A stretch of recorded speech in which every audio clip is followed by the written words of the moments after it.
Good morning class. Good morning class. आज हम सीखेंगे HCF बाय डिवीज़न मेथड। कल इससे पहले जो वीडियो आई थी, इससे पहले वाली जो वीडियो थी उसमें आपने सीखा था HCF by prime factor. Prime factor के जरिए आपने HCF निकाले थे और आज आप निकालेंगे divide by division method. Division method काफ़ी इजी है और ये प्राइम फैक्टर से काफ़ी इजी है। और जब भी हम सजेस्ट करते हैं कि अगर आपको HCF निकालना हो तो आप प्राइम फैक्टर की बजाय डिवीज़न मेथड को फॉलो करिए। कम समय में आंसर जल्दी निकल के आता है, आंसर कम समय में और जल्दी निकल के आता है और सही भी होता है। गलती के चांसेस भी कम होते हैं, गलती के चांसेस भी कम होते हैं। तो डिवीज़न मेथड को समझेंगे कि डिवीज़न मेथड है क्या। इससे पहले जो प्राइम फैक्टराइज वाला मेथड था, अगर आपने प्राइम फैक्टर वाला HCF नहीं आते हैं तो आप मेरी पिछली वीडियो को देख सकते हैं। और फिर भी कोई प्रॉब्लम लगती है तो मुझे बताओ, कमेंट में बताओ कि सर ये प्रॉब्लम है, ये प्रॉब्लम है। और लेकिन आज आप डिवीज़न मेथड भी सीख जाएंगे, वही नंबर्स वही हैं। आप डिवीज़न मेथड आज सीख जाएंगे और आज आपको डिवीज़न मेथड सीखने के बाद कोई प्रॉब्लम नहीं रहेगी। जैसे कोई नंबर हम ले लेते हैं 24 एंड 25। 24 और 25 का तो हम बाद में सीखेंगे, पहले हम 24 और 26 का सीखते हैं। आज काफ़ी चीज़ें हम सीखने को मिलेगी। आज इस वीडियो में आपको सिर्फ HCF नहीं और भी कई चीज़ सीखने को मिलेंगी। बस आप लास्ट तक देखिएगा कि आपको सीखने को आज मिलता क्या क्या है। तो पहले तो डिवीज़न मेथड हम कैसे करते हैं, तो छोटी वाली जो डिजिट होती है उससे हम बड़ी संख्या में डिवाइड देते हैं। बड़ा इजी है, बहुत इजी है। डिवाइड देना बहुत इजी होता है। 24 बन जाए 24। जो रिमाइंडर आता है उसी से फिर दोबारा से हम डिवाइड देते हैं। ये वाला जो नंबर है ये हमारा पहुंच जाता है यहाँ।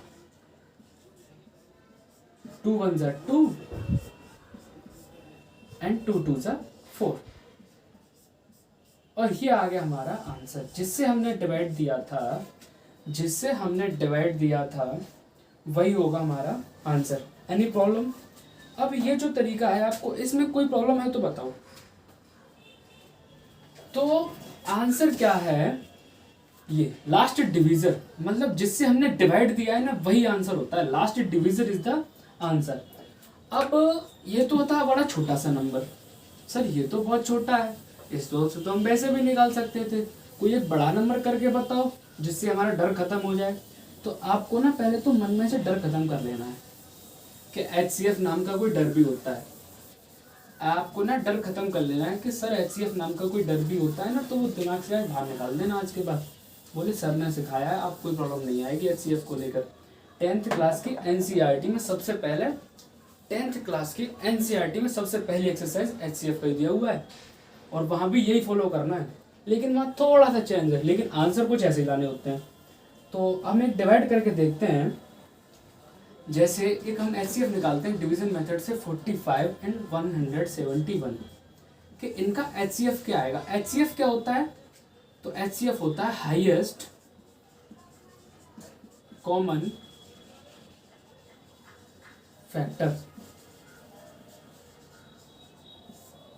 कॉमन भी हो और हाईएस्ट भी हो। कॉमन तो बहुत इजी है, लेकिन हाईएस्ट हो तो देखो कैसे आएगा। छोटी संख्या डिवीजर बनती है और बड़ी वाली डिवाइड है। तो डिवाइड देना शुरू करेंगे और डिवाइड जो होगा वो होगा 45 बन जाए 45, 45 2 जा 90 एंड 45 3 जा 135। 11 में से 5 गया तो 6 एंड देन ये हो गया 6 और 6 में से 3 गया तो 3।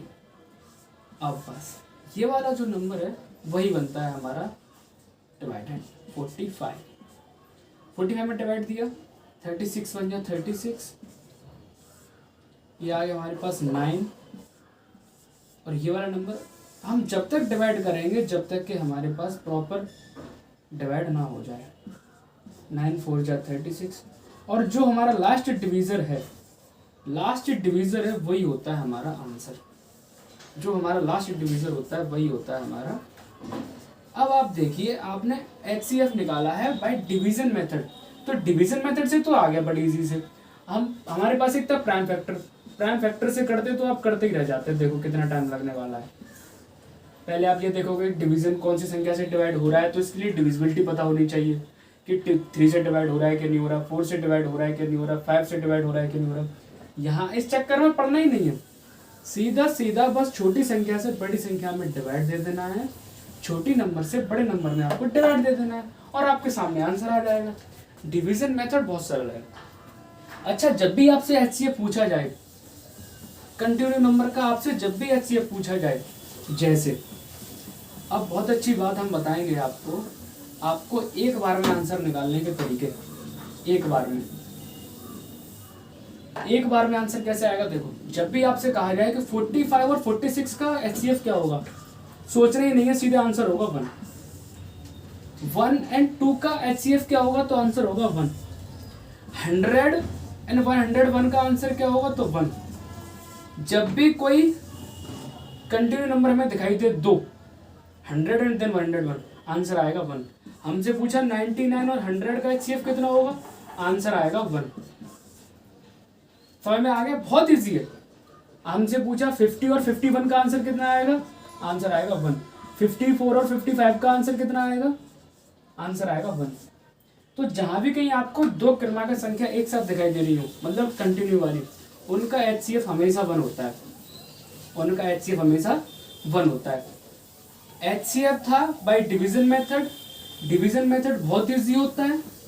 आपको प्राइम फैक्टराइज मेथड में डिविजिबिलिटी पता होनी चाहिए और डिवाइड कर करके चेक करते रहो आंसर आ रहा है कि नहीं आ रहा है, आंसर आ रहा है कि नहीं आ रहा है, तब जाके। और यहाँ पर तो आपको केवल डिवाइड पता होनी चाहिए और आपका आंसर कुछ ही सेकंड्स में आ जाता है, कुछ ही सेकंड्स में आपके पास आंसर आ जाएगा।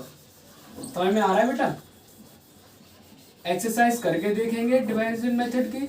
कोई सी बुक XYZ कोई सी बुक हो आपके पास, आप डिवीजन मेथड से HCF करना और सर को बताना कि सर ये प्रॉब्लम आ रही है, तो सर उस प्रॉब्लम को क्लियर करेंगे। आप कमेंट बॉक्स में बताओ, कमेंट बॉक्स में बताओ सर को कि सर ये प्रॉब्लम है, सर क्लियर करके देंगे। आप कमेंट बॉक्स में कमेंट करिए। Okay, thank you class. Division method था HCF का, समझ में आया ही होगा। Thank you class, thank you very much.